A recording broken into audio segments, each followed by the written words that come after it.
Good morning, Burbs. My name is Azalara, and welcome back to another very special episode of the Oracle Connection podcast. And today I'm here with a very special guest.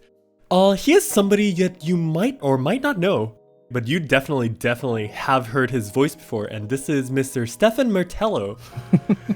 Yes, hello. Yes, and he is the voice of Elmir from Phantasy Star Online 2 Global or the North American server, as you may call it. Yes, indeed. Very mysterious character, that Elmir. Very dapper, too. I love the way he dresses. Wish I could dress like that. Yeah, I mean, imagine like you kind of like see this person at like a ball, from maybe like the 1970s, 80s, that kind of thing. Oh, for sure. The coat, the tights, the hat, just everything. so dapper. It fits. It literally fits. Would you say that he would be like a dapper knight of sorts because, you're in this like medieval kind of area and setting? Yeah, it's an interesting juxtaposition there because you got people in armor and capes and cloaks and stuff, and then there he is in, the top hat and the sort of elaborate getup. Yeah, it's interesting. He's sort of like a noble, I think. More what he looks like to me. Yeah, I think like that's somebody you'd see at court. That's definitely one of the very first impressions because, I live by this one quote that you never get a second chance to make a good first impression. And well, there you go. That's Elmir for you. Yes. Yeah, from the first time you spot him.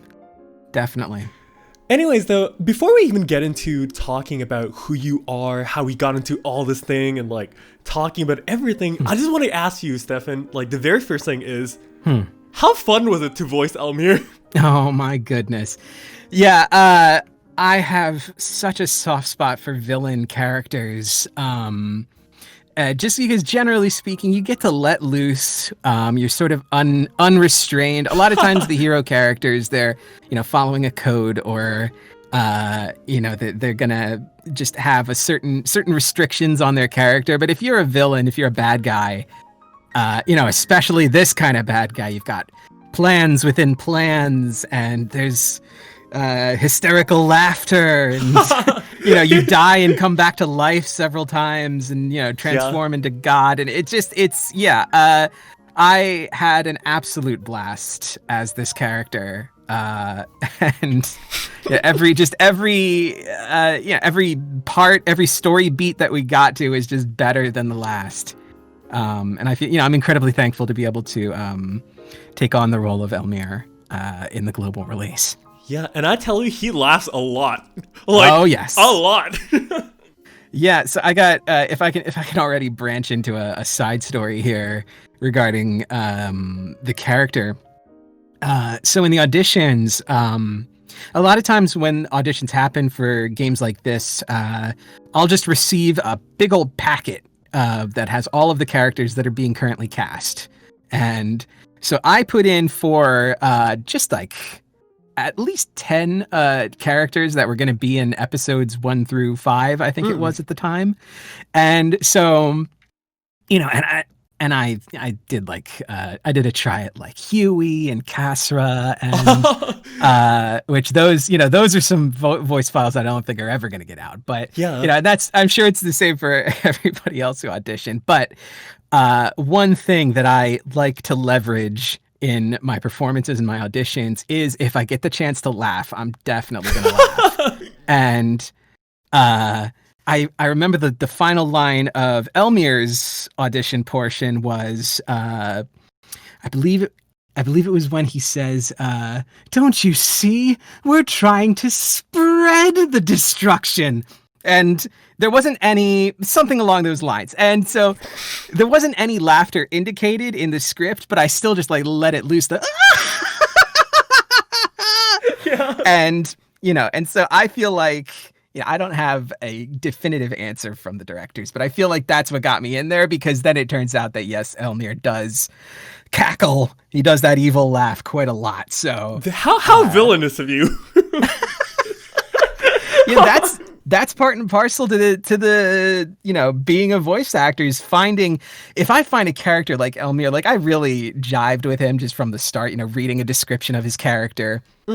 And I didn't know any of the boss stuff or that he was the main bad guy or anything like that. He just seemed kind of like a little unhinged, but also like very, proper and dapper like that. And so I really jived with the character just based off of that. And I think, that comes through as well when it comes to auditioning. But yeah, I liked him. I liked him from the very start. And I'm so thankful that I got brought on as Elmir, like I said.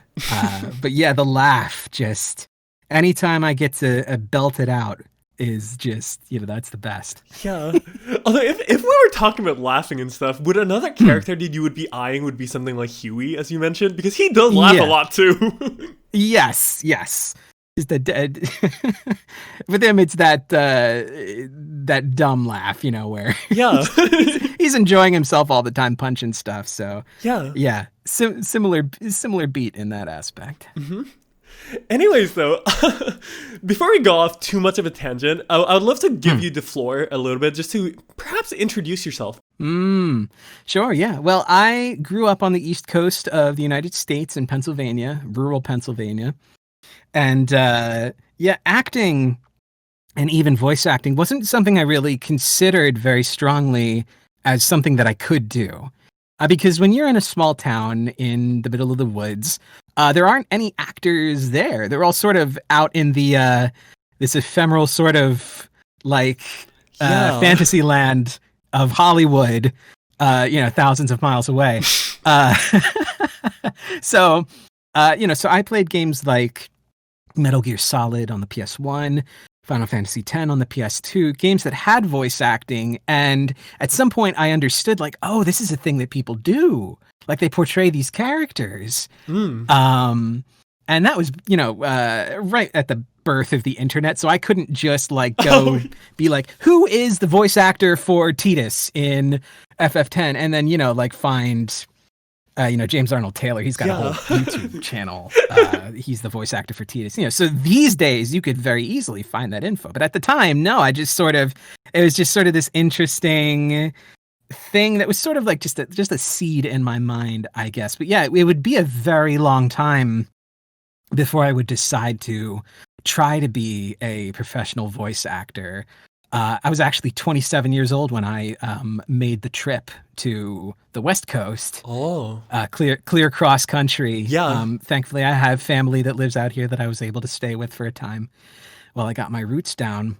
And there's, I'm skipping over quite a bit of my life. There's trials and tribulations there. Definitely. And yeah, that was in 2016 when I moved, and thankfully, through making and when I moved, I had no connections. I didn't know anybody other than my family here, and so I had to sort of from the ground up figure out what to do, who to talk to, what classes to take, who to connect with, and I'm blessed to say that I have work in this field and characters under my belt, such as Elmir.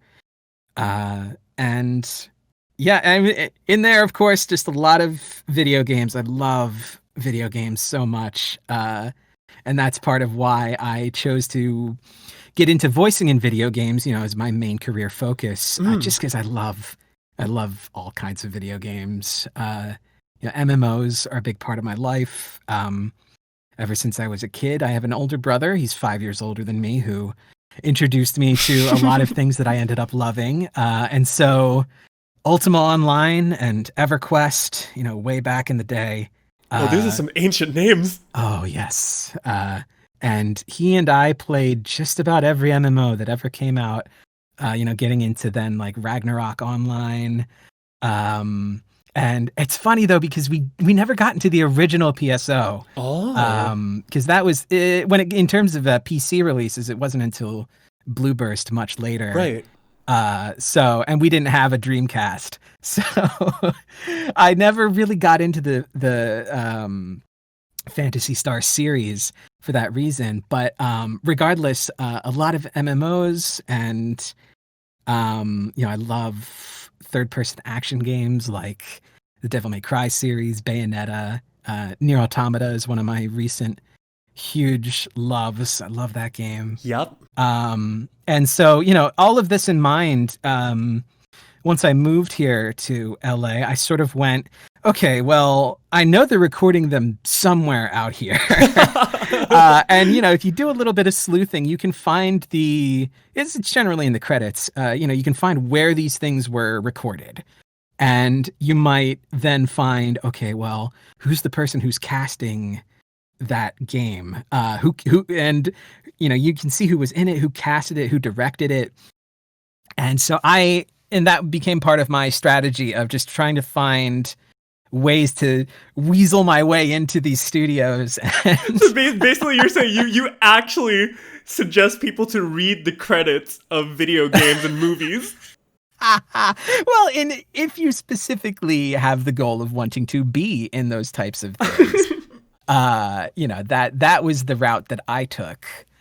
But I have this tendency to just get on tangents, as you can see. So I hope this doesn't get too tangled in terms of editing. No, it's okay.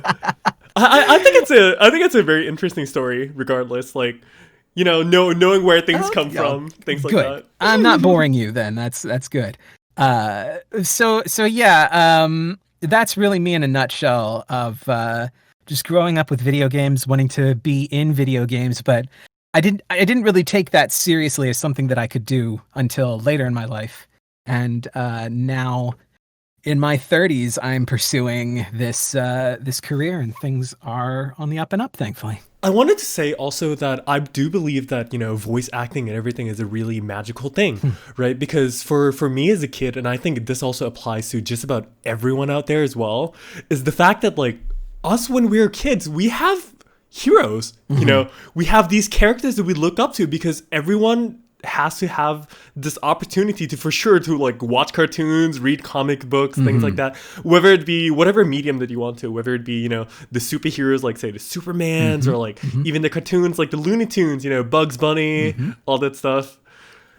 There's this form of inspiration that you kind of have, and you kind of have like this image of like, oh, this character and this voice associated with it. But when you're a kid, you never really have this realization that the voice behind these characters are actual people. Yeah, that's just that character to you. That's them, and that's how they sound. And if you met them on the street, they would sound like, Yeah, they would sound like that. Yeah, there's no separation whatsoever. I do think that is part of the magic, though, because if you can have that illusion to people, it literally just means you did your job well. Correct. Yes. It's really, the best part of the process, I think, getting into another character's skin, kind of getting into what makes them tick. And a lot of that just ends up coming through in the performance. It's not just looking at words on a page and reading them out loud into a microphone. It is breathing life into something that a writer has created. And it's a huge privilege. And, it's something that I broken record when I say it, but I'm incredibly thankful that I get to do so as a career. Yeah, I did actually used to have some aspirations to do voice acting, because if a lot of people may or may not know, I can't even speak properly, but my family works in a very like musical or like entertainment business kind of thing. And believe it or not, my mother actually locally voiced a Disney princess. Wow. I never actually learned that until I was like 10 years old or something like that. And I was like, wait, Mom, you actually voiced a Disney princess? I'm like, oh, okay. Very interesting. Yeah. That's a bombshell if you're 10 years old. Jeez. Yeah. And so that was like my kind of like introduction into, this kind of business that, hey, there is a market of voice acting and things like that. And then that was probably when I also got into the world of watching anime and stuff like that, because it was like for me when I was in like grade 3 or something. Yeah. It was the first time that the Naruto anime actually started going to air, and then my friend was like, yo man, there's this really cool anime, there's like ninjas and there's everything, let's watch it together. I'm like, what is that? And then that's kind of like my introduction into like, oh, I guess this is really like cartoons, right? Because for me as a kid, I never really got a chance to experience a lot of that, childhood magic as a lot of people, because being in a musical family, right? I'm like sitting in front of a piano when I was like 2 years old. Oh, yeah. So that was basically my life in a quick nutshell there. Yeah, if I can ask, how long did you play piano for? Since 2 years old, and then I'm basically going to turn 23. Yeah, that's amazing. Yeah, because I practiced classical piano for about 10 years when I was younger. And that was, I'd like to say I had a near miss with becoming a concert pianist. Oh, really? Yeah. I was close to a mastered level. I wouldn't be shy to say. Oh, wow. I almost went to school for music. Actually, I ended up going for English instead. But yeah, that's something too that ties back into the voice acting as well, because I gained a sense of rhythm, musicality. Yeah. So that I was able to bring that into voice acting afterwards. But yeah, that's great. I mean, I love, I find that musical people also, that sort of bleeds into their personality somewhat as well. I think anybody who sort of plays music or understands music has that creative aspect to them, you know? Yeah. I'm just gonna quickly say this, but like nowadays, since my parents are now like a little bit more retired and we're not doing as much of the musical stuff, so they kind of like ended up opening a musical school, and then I kind of learned to play just about almost every instrument at a very proficient level. But I do play guitar and sing and stuff professionally. So oh, okay. If any of my viewers are actually curious about that, though, I'm not going to go into that today because this episode is not about me. But you know, keep that at the back. No, I'm the interviewer now. I'm the one asking the questions here. But yeah, turn the tables. Yeah, the reverse Uno. It's like, no, you. You just activated my trap card. Exactly. Okay.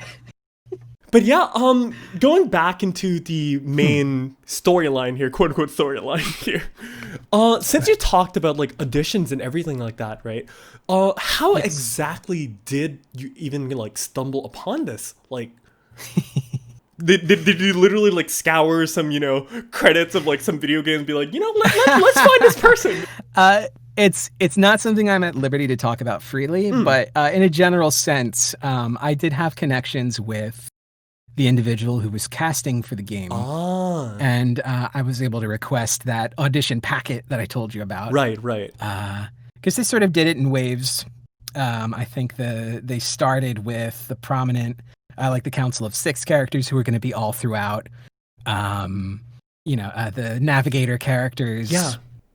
Henrietta and such. I think they probably knocked those out first, and then by the time they got to the story characters, that's when I received those auditions via, like I said, being in contact with the individual who was casting for Understood. it. So that again goes back to kind of the efforts that I take every day, basically, in terms of marketing myself and searching for new avenues, trying to be plugged into the places that are casting for these kinds of games.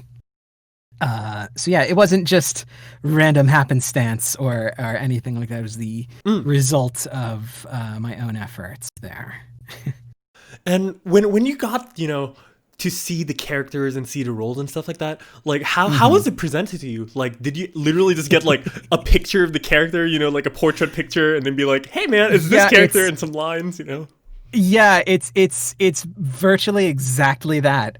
It was just an alphabetical list of the characters they were casting, and with their name and a little image of the character and like a brief description of their personality and how they think and feel, just to make it easier to get into the character for the purposes of auditioning, and then 3 to 4 lines from different parts of that character's story. And like I said, I went for quite a few of them. So it sort of just becomes this process of trying to understand, get into the character, knock it out in like 5 minutes, and then, edit it, cut it, and then move on and try to, get into another character's head. Yeah. So, oh man. But yeah, there's it's really, the burden is on the actor to find something that brings the character to life. And you have such a small amount of time there. Yeah, and sometimes you have so little. It really it differs vastly by company. Like Blizzard, for example, they have like character breakdowns like you wouldn't believe, just going to the characters' dreams and fears and their relationships and like, because they really want you to have like a deep understanding of the character and make sure that the person they bring on is able to portray those layers. Yeah. You know? But then sometimes, and this wasn't for PSO2 specifically, but sometimes I have auditions that are just like, there might not even be a picture. There might be a name and like some writer just got on a tangent and didn't actually write anything relevant, because they might put like plot details, like he's the brother of so-and-so and when he was a kid he tripped and bruised his knee, or like, you know, like some stuff that doesn't even apply to what I'm, you know, the character I'm trying to create. And so at that point it just becomes kind of like, I try to extract the clues that I can and then just do something. Yeah. You know, if I can create something compelling from nothing, then, you know, that's an accomplishment in and of itself. But that's the, you know, that's the day to day, really. The auditioning is the majority of what I do. And when I get to record, it's a beautiful cherry on top of that sundae. Yeah. For Elmir personally, like when you first saw him, right? I'm going to quote this one tweet of you when you literally say that, hey, he's literally my favorite villain role to date, and also fulfilled several career dreams of yours. Yes, correct. What exactly do you mean by that? Like, yes. Okay, well, number one was voicing in a Sega property. Because when I grew up, I had that Sega Genesis, Sonic, you know, so I was the classics. Yeah, so I was a Sega kid. And so getting to that was just sort of on my bucket list, career goals, to be in a Sega game. Done. I've also wanted to be, you know, a main character in an MMO, you know, like a story-based MMO. And, you know, here I am as the main villain of episode 5. And also to be a raid boss. Oh man. In an MMO. So, you know, those two coincided. And, you know, getting into those spoilers for a bit, at the end of the Persona fight, just before the final phase transition, he does that huge energy orb that he slams onto the field. And the line, I knew, because I'd done my homework sort of at that point, and like researched as much as I could about the Japanese performance of Elmir and Dark Falz Persona. And so when I had to record that line, I knew, oh, this has to be when he's doing that ultimate attack. And that, I'm really, like, I think that's probably what I'm most excited to hear, other than the entire cutscene leading up to the Elga Masquerade. I like, that's what I'm really pumped to hear the most. Cause yeah, I like just to have that moment of, you know, like, this is my ultimate attack. Let's see if you can handle it. Yeah. You know, to all of the players. And that's a benefit that I have where, for recording for video games, the people who have an understanding of the context of the line have a huge leg up. Yeah. And so since I play these games and I love them and understand them, like, you know, when it got to recording the battle lines for Dark Falz Persona, I was able to understand this is when he takes damage. This is when he's releasing, you know, this special attack. Yeah. And if his big move gets busted, then this happens. So yeah, like being able to be that raid boss though, was just a big, you know, because I love super attacks. Yes. You know, like when the boss, it's down to the wire. And this is the thing I love the most about PSO2 is when you get to the final portion of the fight and Brave New World starts playing. Oh yeah. Like some remix of it that's specific to that fight. And so specifically with Dark Falz Persona, that's just like the best transition. It's the very specific, you know, timing for it. Other than, I mean, my second favorite one is when Profound Darkness goes, show yourself. And then you get to, you know, the music kicks in when you fight the humanoid form. Yeah, but yeah. I just, yeah, I get very excited about that stuff. So now bring that it back in. Bring it back in.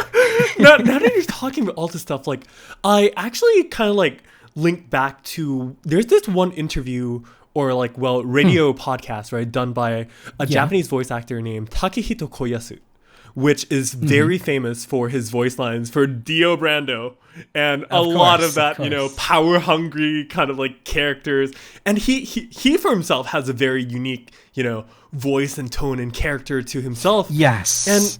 And in one of his podcasts, he does say that like in one of the moments in JoJo when he was voicing Dio, like in the moment in that studio when he was voicing Dio, he really felt like in that very moment he was the character. Yeah, that's what you're searching for. That's kind of the hit that you get, and then you want a performance that has that. That's like all you're aiming for. So yeah, I think I definitely reached that sort of Zen state when it came to Elmir, in terms of just me having an absolute blast and also just getting into the character. Because that cutscene, before and after the one-on-one fight is just like, as a climax of, because part of what I love about PSO2's story is that it really feels like you're watching an anime, Oh yes. Like episode to episode, and you got your little side characters and your plots. It's episodic. So, just as the climax of episode 5, acting that entire thing and just being in the moment, declaring that, yes, I am going to destroy the entire universe. Oh man. Like this, the stakes being raised, and yeah, again, that goes back to just why I love villains. Like, the only downside is that you get killed and then you're not in the next, you're not in the next season. Yeah. But, it's just that gleeful, it's sort of like a childlike glee almost, I think, when, you get to just break everything. And it's kind of just what Elmir wants to do, it's just break all the toys. So... And there's one good thing about PSO2, right? When you say like the villain doesn't go like in PSO2, there's a lot of excuses to bring bosses back. It's true. Yeah. I mean, one of the last things Elmir says is like, you can't get rid of the profound darkness. I'm gonna be back. So hey, maybe New Genesis, we'll see. I don't know. Disclaimer, I don't know anything about New Genesis right now. But me as a PSO2 player, I'm like, okay, maybe how's the profound darkness going to come back, right? Because we got the dolls now. Yeah. But, but I am just as in the dark as all of you, trust me. Mm-hmm. At least for the base PSO2, we know that all the Dark Falls boss and everything, is stuck in like this time-space conundrum where he just comes back every time. It doesn't matter. Yeah. It's basically the case of people doesn't die when they're killed. Correct. Yeah. Not the sort of man to die. Anyways, bringing it back, right? Speaking of like, since we went into spoiler territory, anyways, I might as well. So I figured anybody who's gonna watch this podcast interview is probably on the level, I hope at least. I hope I didn't just ruin that for anybody. But we had the spoiler warning. It's okay. Okay, good. All right, no problem. Anyways, though, since I was talking about when you first saw like Elmir and stuff, did you get a chance to see actually like his masquerade form and his Dark Falls Persona form as well during like those auditions and all? No, that was part of the joy of discovering. Really? Yeah, this happens so often in video games. So for PSO2 specifically, I had the character and the picture and the full description. But for a lot of games, especially more high profile games, they'll try to hide what the property is. And so the names will be different, names of things will be different. There might be a picture, but it's sort of like a picture to give you an idea and not the actual character itself. And so sometimes, like, I can tell I can talk about other games I've been in, right? Like, we're not just strictly talking about PSO2, right? Yeah. Okay, great. So when I recorded for Warframe, one of my first voiceover roles, I was the voice of Rel, who was when I auditioned, it seemed like it was like there was no mention of Warframe at all. It was just like a tender little boy who sort of has developmental issues, and it's a scene with his mom. And I was like, oh, this has got to be like a cute little heartfelt, wholesome, like visual novel or something.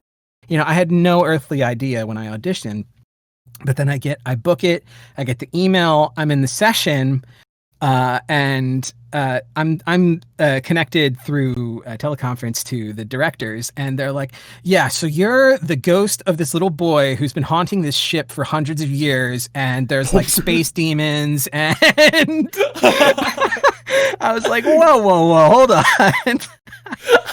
And they're also like, and yeah, so this is Warframe, so there's also going to be guns and this, that, and the other, and just I was blown away by what the project, the full scope of the project. So I'm no stranger to being blindsided by things when I finally get into the booth. But yeah, with Elmir, I thought maybe he was like, I really thought the Emperor, I think the players get baited into this too, where you think the Emperor is going to be the bad guy, the Emperor of Wayland, and Elmir is just sort of maybe like his snot-nosed little brother or something. But then there's that switcheroo. I love the Elmir twist. Yes. There's that switcheroo. And as I'm recording, like I said, we're going line by line hearing the Japanese performance. So I sort of got to discover that at the same time as well. That yes, he does, become the central antagonist. And yes, he does have a one-on-one boss fight. And yes, he does turn into this universe-shattering raid boss, final boss. Because that's the other thing too, with career goals. I've always wanted to be the main bad guy in a JRPG. So this is like, there you go. I'd say this is like as close as I could get to that without actually being on like a Final Fantasy or something like that. Because Phantasy Star, old as sin now, and all the way back to the Genesis. So yeah, that's part and parcel to that dream of being both a raid boss and also the final boss. Yeah. But yeah, I had no clue. It was all just joy after joy for me to realize just the full scope of what Elmir's character was.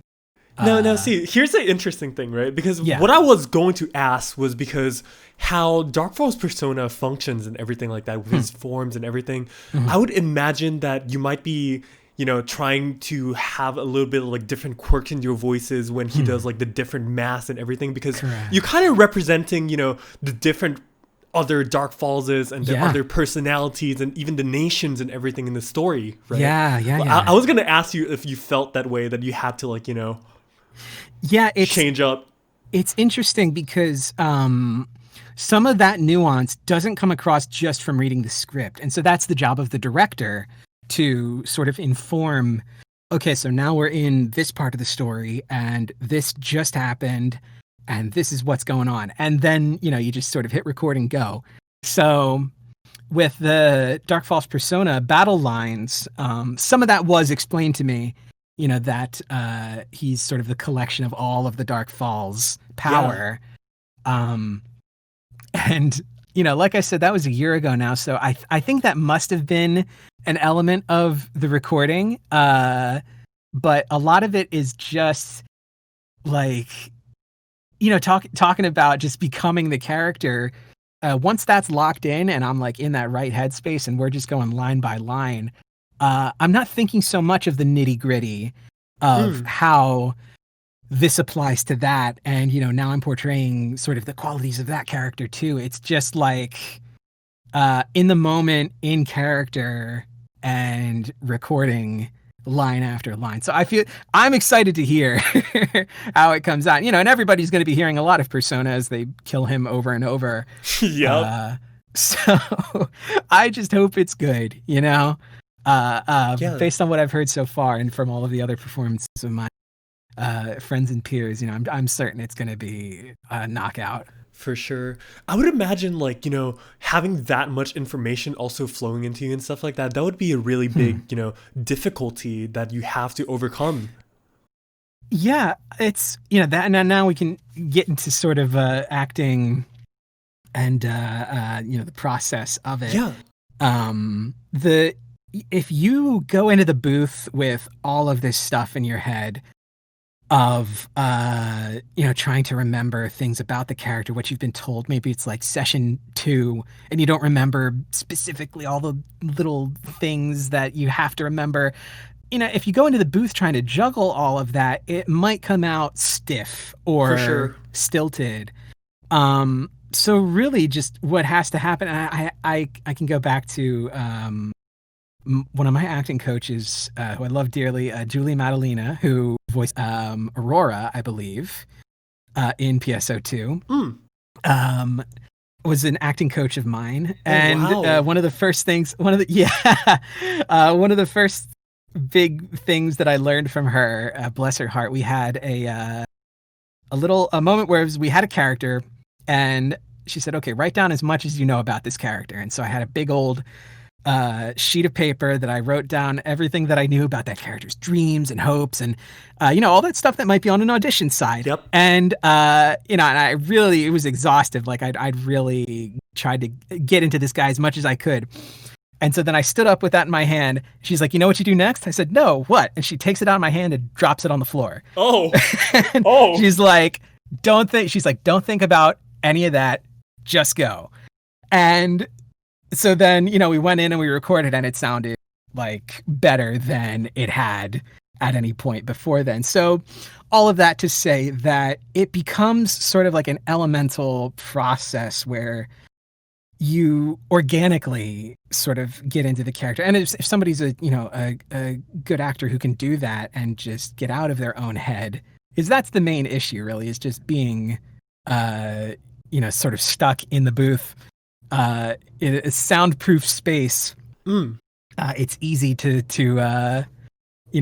it's hard to get fully into the character, but that's, the skill and the talent comes in, and just, the experience of doing it many times, as well, being in a recording studio, just all comes together to because you can't bring a character to life if you're trying to fill out a spreadsheet, Yeah, for sure. It does take a lot of imagination. Yeah. It's imagination and it's play. Richard Horvitz, who's a very famous voice actor, his entire learning curriculum is all about just learning to play with the characters. And that's part of why I have so much fun with a character like Elmir, is just getting to play and, enjoy the things that he enjoys. Like I as a person can't, threaten to destroy the universe in any substantial way, but that goes back to just the enjoyment and the fun and the inhibition. And it comes across, I think, when the process is done well and the writers did a good job and the director's doing a good job, then it makes the job just fun, to bring the character to life. What would you say is the most difficult part of like the entire recording process and all that? Yeah, that's I would probably say it's the auditions, really, but if discounting that, the most difficult part of actually, man, like there's almost not a difficult part because it's just so damn fun to actually do. But sometimes with the amount of work that has to be done, sometimes it goes up to 4 hours, and so 4 hours of intensive, sometimes emotionally draining work. By the end, I'll leave some sessions just drenched in sweat, completely exhausted. Yeah. Because if you give everything, depending on the game, it might be a game where there's intensive shouting, screaming, yelling. Yep. A lot of these RPGs, like Western RPGs, like I was just in Wasteland 3, you have to, every character who can get into a battle has to be set on fire and electrocuted. Oh no. And so those are full blast yelling, screaming, and that's just part of the job. They call them efforts, and that stuff can get really intensive and difficult after a long session. Oh man. But, keeping the vocal health and, properly utilizing my instrument of my voice is also just a part of the job. But yeah, I've had my share of very difficult sessions. But even then, I'm still, never resentful or anything. It's just such a, I feel lucky to be able to do that stuff. Yeah. to get paid to play, basically. Right? And the people who play the best are the ones who keep coming back and doing the work. So it's wonderful. It's magical. Man, now that you just like talked about, all the screaming and shouting and everything, there's one thing that's a personal favorite of mine. I know there's this Western voice actor, and his name is Keith Ferguson. He actually plays some roles like Reaper from Overwatch and things like that. But one of the most, one of the roles that he does that I was like super surprised to see was that he actually played the role of the orcs in Warhammer. Oh, okay. So I'm kind of like sitting here imagining, if he had to scream like that for like hours upon hours, like that's extremely exhausting. Oh, there's horror stories of developers or projects that just didn't know any. A lot of times they just don't know any better. If you made a spreadsheet of, okay, we got to get through these 200 lines today. Let's start at 1 and on take, and then you just go. But it turns out those 200 lines are orcs, screaming wog, and there's horror stories of people who just have like throat injuries and are unable to speak for days afterwards. Ooh. It's thankfully, vocal health has really come to the forefront lately, thanks to SAG-AFTRA, the actors union here in LA, and among other things. But it's really, sometimes it can get bad in terms of having to scream and to yell, but that's thankfully that's a rarity these days, and more actors are capable of saying, hey, this is really reaching a limit for my voice, can we reschedule? And very rarely would any company say, well, no, you're fired, because then they have to recast the role and do auditions again, and so they want to accommodate good actors, generally speaking, and so people feel empowered now to say, speak up for themselves. So thankfully it's really not as much a danger anymore, but it's still you have to be able to scream believably without hurting yourself over and over. And that's a skill that you develop as a voice actor if you're in, the games and anime. Especially. Yeah, now speaking of like game and anime, right? I know that you have been voicing quite a bit for both, actually. You have some like dipping your toes a little bit into the Kimetsu no Yaiba Demon Slayer, or like the whatchamacallit, JoJo's a little bit here and there. JoJo's Bizarre Adventure, yeah. And then there's video games, anywhere from, say, the Fire Emblems, the Warframes, the et cetera, Blade and Soul. Like, how does it feel, how does Elmir as a character, like, feel really different from all the other roles that you have done previously? Yeah, it's, well, he's more of a major character than others that I've gotten to portray. Because it's just kind of the fact of it that, every project is going to have that main cast and then usually just a whole lot of extras. And so for a while, a lot of my anime work was just in additional voices. You'll be in that pile at the end of the credits where if there's a crowd scene, you get like 6 people in a room and they pretend to be that crowd. That's the scene, you improv it. Or some guy who yells like, cabbages, we got cabbages here. That's not going to be a credited role.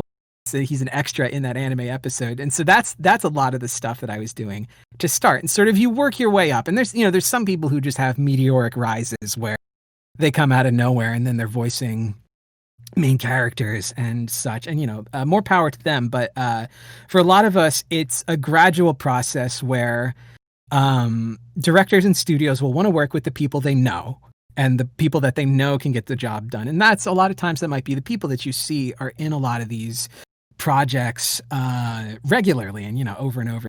Yeah. the names of those talented folks.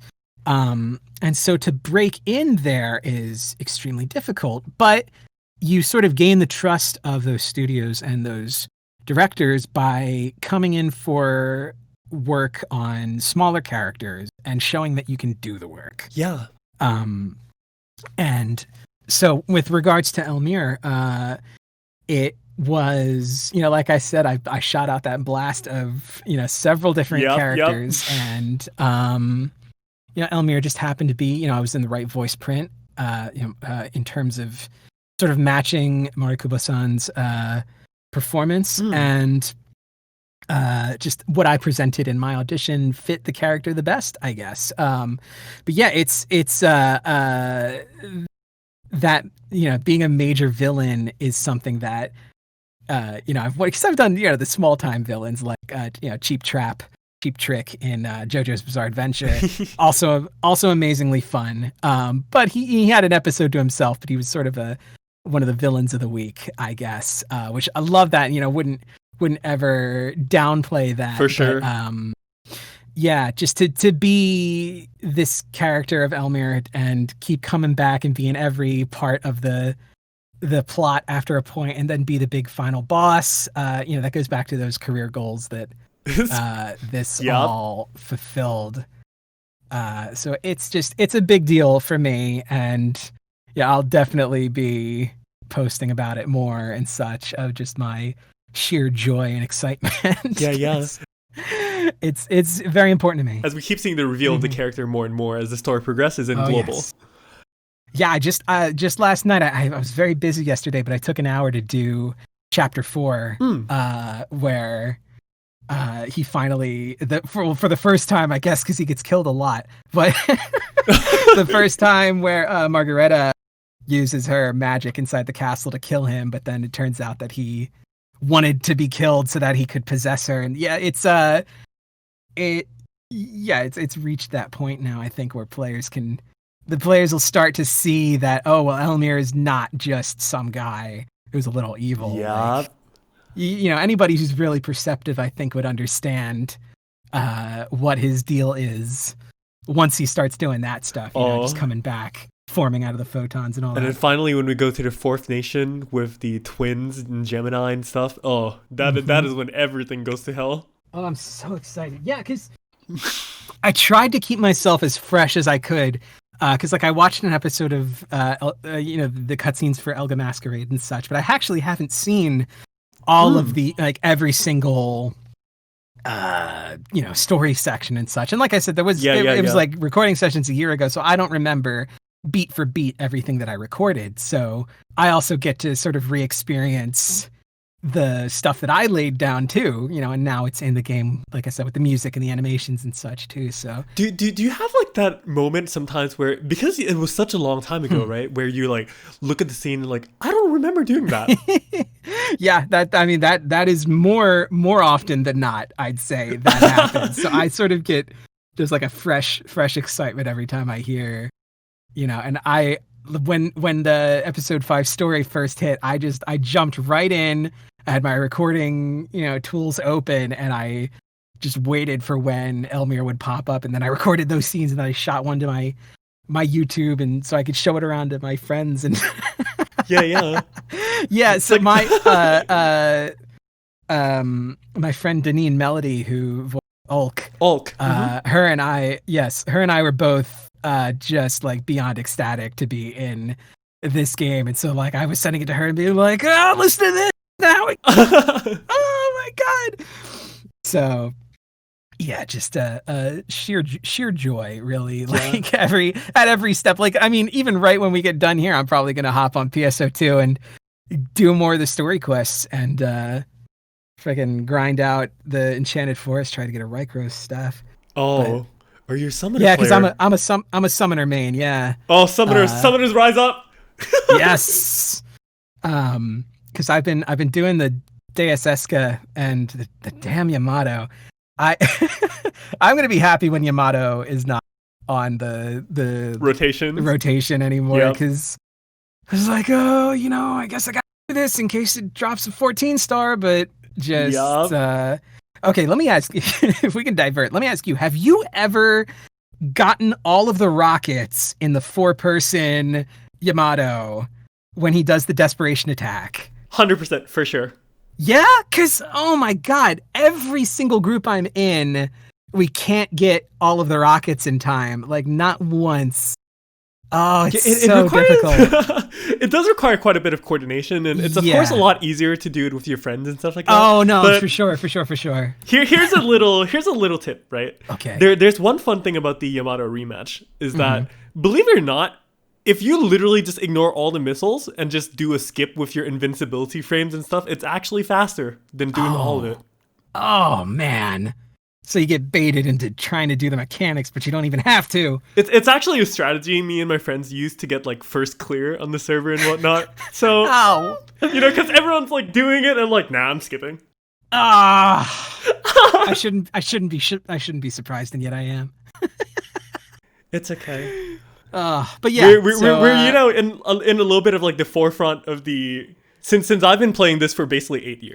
Right? I do lead one of the like biggest and long running like alliances in the JP server and whatnot. Yeah. So okay, yeah, I guess that makes sense. We come up with a lot of weird stuff sometimes, but anyways, bring it back. Right. So because there is this thing when it comes to like say, JRPGs or anything from the Eastern that comes to the West side and whatnot. Yeah. There has to be a question that has to be asked, and I'm sure everyone listening or watching this will want to ask, but how do you feel about when you have to voice over something that already exists, right? Say, for this one, with Elmir and everything, you are basically dubbing in English over Morikubo-san's original work, in which Shotaro Morikubo is actually also a really, really well-known voice actor that has his own quirks and personality, and that he did stuff like the Shikamaru's from Naruto or like the Yosuke from Persona, Kirihara from Prince of Tennis, etc., etc., etc.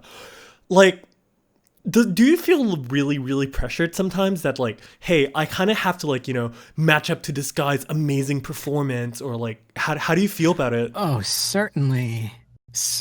Yeah. It's, you always, I feel like you always have to respect the performance that has already been laid down. And part of what I do, if I'm being brought on for a localization, and sometimes this is the case, but most times it's not, where they don't just want somebody who can sound exactly like the Japanese did. Yeah. Because even if you get somebody who has the same tone of voice, the differences between the way English is spoken and the way Japanese is spoken are just so very different. Vast. Yep. Extremely different. So, even, and, not just in the way that words are spoken, but the way that, an emotion is portrayed even might be more subdued or, more intense. It depends on the scene. But the best that I can do is just I'll hear the track. It'll be played for me so I can sort of get the timing of it. And then the best that I can do is just to understand, because one thing comes across no matter what the language is, and that's sort of the feeling of that particular line and what's happening in the scene. And again, if the writer's done a really good job adapting that script, it's going to be natural for me to portray the character at that point. And it also goes back to, leaving it behind, where I can't be stressing out about, does it match up? Is it as good? That's sort of the kind of mental talk that I have to avoid. Yeah, that's a mental trap that I have to avoid if I'm going into record, because the best way that I think about it is just that the people who are casting this game, they brought me on for this character specifically for whatever reason, and so I have to just bring what I have to the character, and so and my Elmir is not beat for beat like Morikubo-san's. And his voice, I think, is much more musical than mine, for one, perhaps. But without getting into the nitty-gritty, I think part of also good direction is just letting me sort of stretch out and make the character my own. Exactly. So So yeah, there's there's just that process of hearing the line in Japanese, and I don't speak Japanese, so I can't understand the words, but I try to find the intent there, and then when I perform my line, I see if I can bring that intent across into the English. But some of these superstar Seiyu, just that's if they feel like very big shoes to fill, indeed. Yeah. But that's I feel like as long as I try my best to understand the character and the performance, that I can create something that can be enjoyed just as much as the Japanese track. And if that's the case, then I think I'll have done a good job. Yeah, that's a very good way to put it, because I believe that, like, when a lot of people compare, these performances between the dub and the sub, quote unquote, I feel like a lot of times it might be a little bit off base or a little unfair, because, like you said, the languages and everything is just so fundamentally different, in that the way you pronounce certain words, you put certain emphasis on certain tones and everything like that, is very different. So it's something, it's a perspective that I think is very important when, we have to answer these questions of, like, do we believe we did this character's voice justice in another language or something like that of the sort? Something on that subject that I like to go back to that makes me laugh is the Japanese fan community for King of the Hill, the American cartoon about the sort of rural propane selling, lawnmower riding characters. Extremely American show, but there's a Japanese dub for it, apparently. And the fans of the show want to watch it in American with subtitles, because they think the dub isn't, it doesn't really get across the same feeling. Yeah. And so I sort of think about that as the reverse of that situation you just described, where when something is recorded in its original language, there's a freedom there for them to just perform in whatever way they feel is best. Yeah. But then when you get to a dub, there's, a writer has had to localize and adapt that script. And then you have a time code where you have to cram that line as tightly as you can into that specific, down to the millisecond time code. And so you're juggling, instead of just, giving a freeform performance, you're juggling, where you have to make it believable. You also have to be within the right amount of time. Yep. And, you have to, at the same time, bring the intent across as well.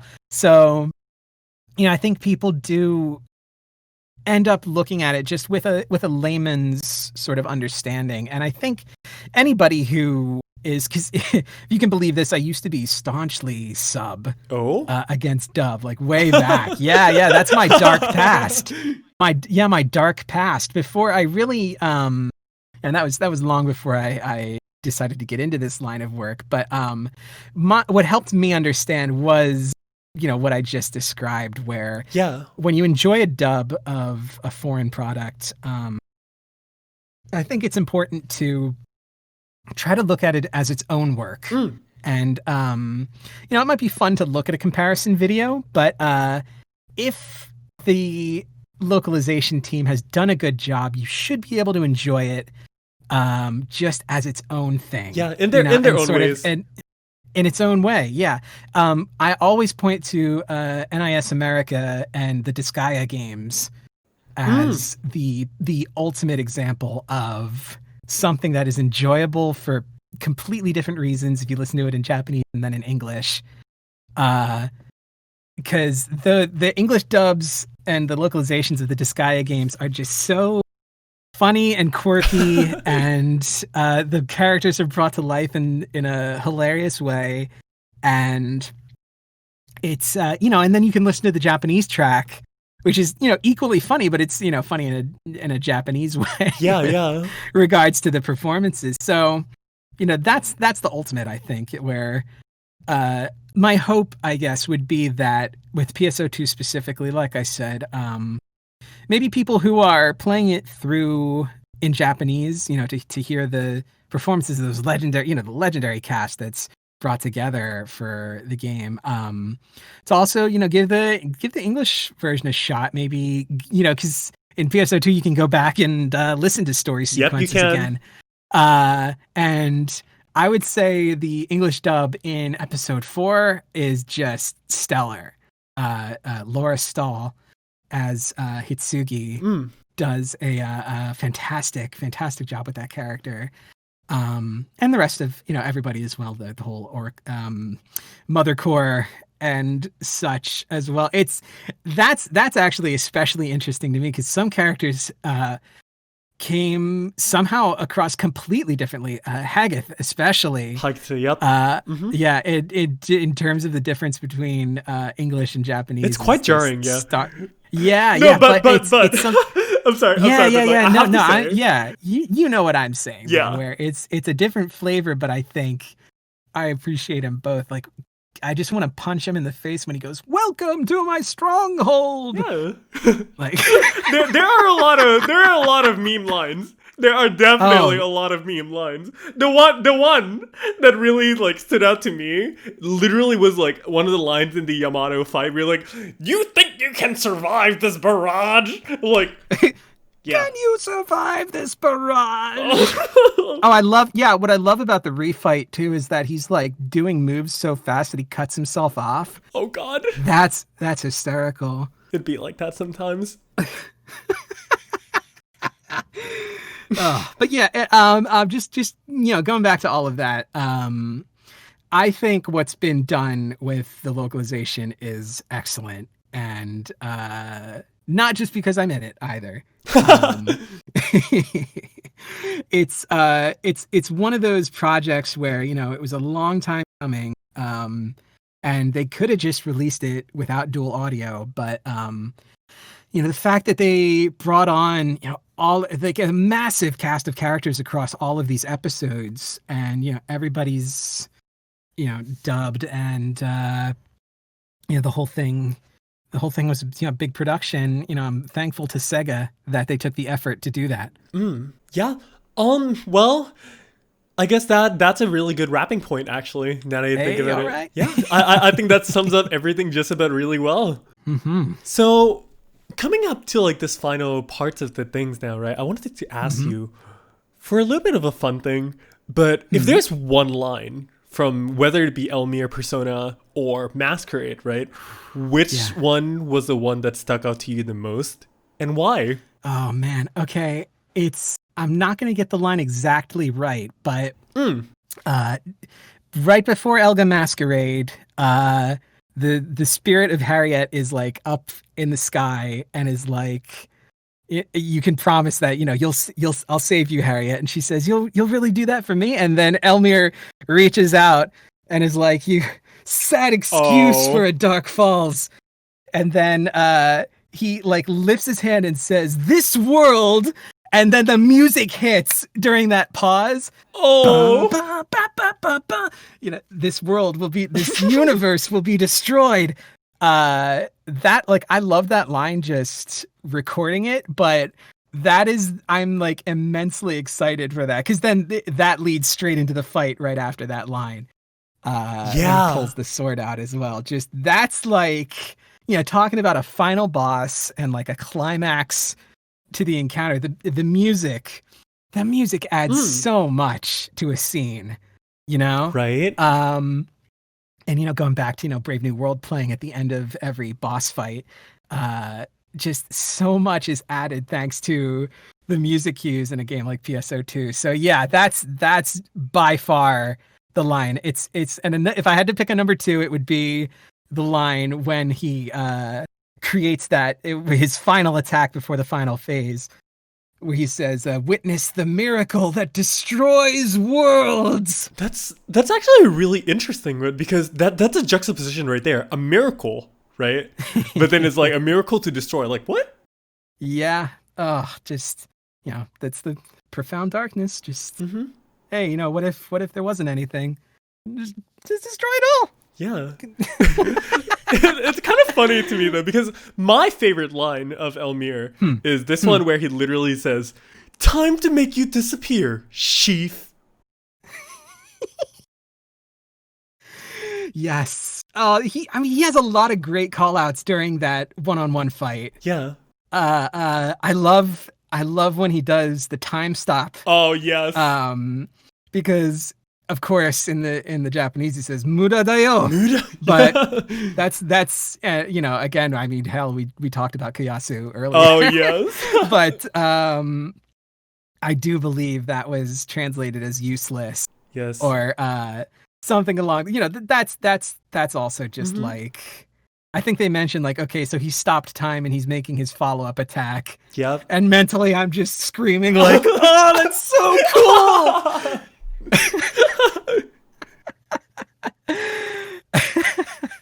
Yeah. So it's if I had a choice where somebody said to me, okay, we want you for a main character in this game, you can be the main guy, the good guy who's in the entire game, or you can be the main villain who's like also the final boss. Every time, 10 out of 10 times I would say I want to be the final boss. Just because for me as a performer, I think that's where I come alive, is when it's the guy who's making plans and has everything in control, but also just gets to have fun, whether that's killing people or destroying stuff or, that is just the most fun for me. And I hope that I can continue to portray characters like that in the future. Well said.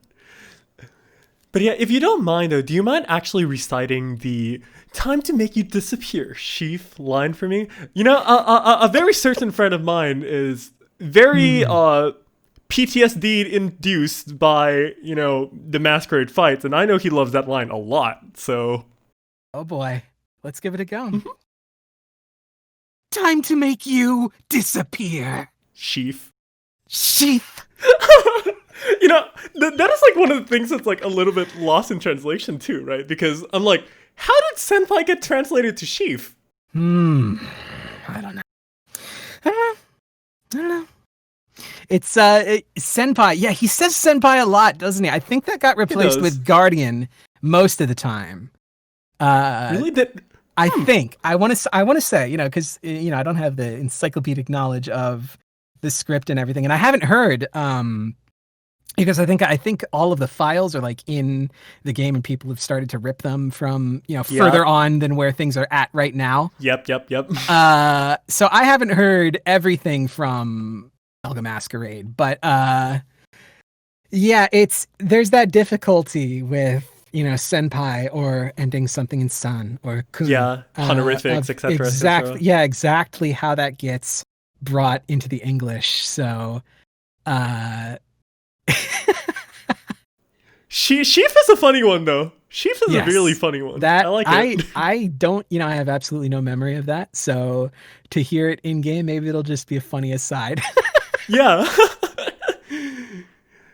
But yeah, I do think it's funny, but it's totally fun. It's one of those, interpretation things where it's just like, yeah. I mean, with a script that huge, there's bound to be some weird picks from time to time, But hey, that's my job as the actor to sell it, Yep. Sometimes those moments just turn out to be some of the most memorable, the most memorable ones, just like how I remember it the most, right? So sheath. I think a lot of people are gonna have a lot of fun with that. I can't Ain't wait. that right, sheath? Are you sure it wasn't chief? I am 100% sure it's chief. Okay. All right. I trust you, and we'll all get to hear it once Elga Masquerade hits. Hopefully, well, considering we got up to chapter 5 now with this latest patch, I don't actually know how much is in episode 5. Do you think we'll get the end of episode 5 with the next batch of story quests? Probably. Or is there even more? Definitely, probably within the next, say, few weeks or even a month or so. The ending is going to come very soon. So excited. Excited. And then, of course, the UQ is going to get on rotation as well. Yeah. So, that's going to be very fun, though. Yeah, I will be in there with the rest of you arcs, killing myself. And which ship are you in? So I'm on ship 2. There you go. I think you just riled up all the ship 2 supremacists in the chat right now. Oh yeah. But That's yeah, right. Now it's what's really funny though is I was on ship 3 to start, and I had a alliance there that was all good, all ready to go. It was like led by a guy who'd played on the Japanese server, and it started and he lost interest and the entire alliance just crumbled.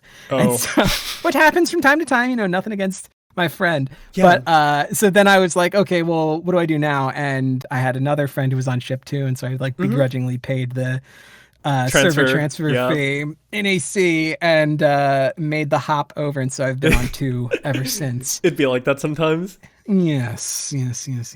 But yeah, I actually sent you the Sheaf voice line just for you to see for yourself. Oh snap! Yeah. I'm gonna let you. I'm gonna let you verify it right now. Yeah. Chief. It is Sheaf. See, told you, it's Sheaf. It's the best line in the game. That's very memeable. Absolutely. I love it. Oh my god. You wouldn't mind if I literally just like made that my ringtone, right? I would be overjoyed if you did. Make it a text tone every time somebody texts you. Yeah, like you got a new message, Sheaf. Oh, I wonder if Sega would get mad if I a couple of meme. Maybe I'll post it on Twitter or something. I don't know. A good old joke video. I think it's all fun in games. Like I don't think it would be a big Yeah, that might be fun. When maybe look for something on my Twitter when those story quests hit. Yep. It's at Stefan Martello. Yep. And on that note though, Stefan, as we're like gonna finish up and wrap up everything, do you have anything you want to say to all of the Phantasy Star Online 2 players, whether it be from the global side, the JP side, or all your fans and everything like that? Yeah, I mean, PSO2 is a special MMO, I think, just in terms of the community that it creates. Like every MMO sort of generates that community, but something about the personalization of your PSO2 character, I think, really makes people like appreciate one another in a special way that I haven't really experienced with other MMOs. So I just love how connected everybody is, and the conversations that go on in the lobby, and meeting somebody in a random lobby for a UQ, and the kindness that is there. And so I would just say, keep that kindness rolling with your fellow ARCS members. And there's a lot of new people joining. I was new with the global release. Just to be kind to your fellow ARCS members. And maybe if you're in a Deus Esca rematch and one person is dying a lot, instead of getting frustrated, maybe encourage that person instead. Or, tell them, maybe if they've got if you've got some tips for their class, let them know. Or, I think the game overall, and, with us as humans, just the best thing to do is to be kind to your fellow human. So that would be my wish for all, just to treat one another with kindness. Unless it's Elmir, you have permission to kick his butt. I was literally about to say, how unvillainous of you.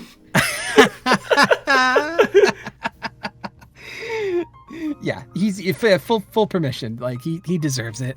Yeah, and otherwise the universe is going to get destroyed. So, yeah, it'd be like I trust you guys to take care of it, ARCS. And yeah, lastly, I guess we can find you on Twitter. Yep. Yes. Is there anywhere else? I also have a official Facebook page, Stefan Martello voice actor, where if you'd like to, because the Twitter also, I tend to retweet a lot of art and music as well. So if you just want the voice acting side of things, the Facebook is the best place to look at that. Again, that's Stefan Martello voice actor. Yep. I'll be putting all the links right about in the description below, so all of you can check that out. But yeah, with that said though, Stefan, thank you so much for taking your time today. Yes. I honestly had a big blast. Oh, this was fun. Yeah, thank you so much for having me. It's definitely my pleasure. As someone who's been here in the scene of PSO2 for what is just about forever, this is This is actually the first time I got to do something like this. Yeah. At least like on the YouTube content and everything. So yeah, I mean, well, that's the global release sort of maybe allows for you to speak to somebody who's been a part of the game in a way that you couldn't with just the Japanese release, right? Definitely. But yeah, it's hoping for a lot more of this stuff in the future for sure. And hey, we never know. NGS right in the corner. That's right. Everything's looking up, so may rare drops and lots of Meseta come to all of you. And a Merry Christmas and a good night. I don't know. I think it's a little too early for Christmas. We're close enough for Halloween, but that's about it. Yeah. That's right. Oh, I gotta say, this in closing, this Halloween UQ with the Space Channel 5 music, yes, has been so stuck in my head. Without a sail, without a sail. With the Tom Jones cameo and all that. Oh my god. Very nice. It's wonderful. Again, just PSO2. What other MMO is gonna have that? Right? Well, here it is. You heard it here first. Anyways, though, everyone, thank you so much for everyone coming over here and listening to our podcast and everything to the very end. So once again, as in our per usual fashion, don't forget to take care of yourself and, don't forget to smile, and we'll see you all on the next episode of the podcast. Thank you so much, Stefan, and we'll see you on the other side. See you soon, Guardians.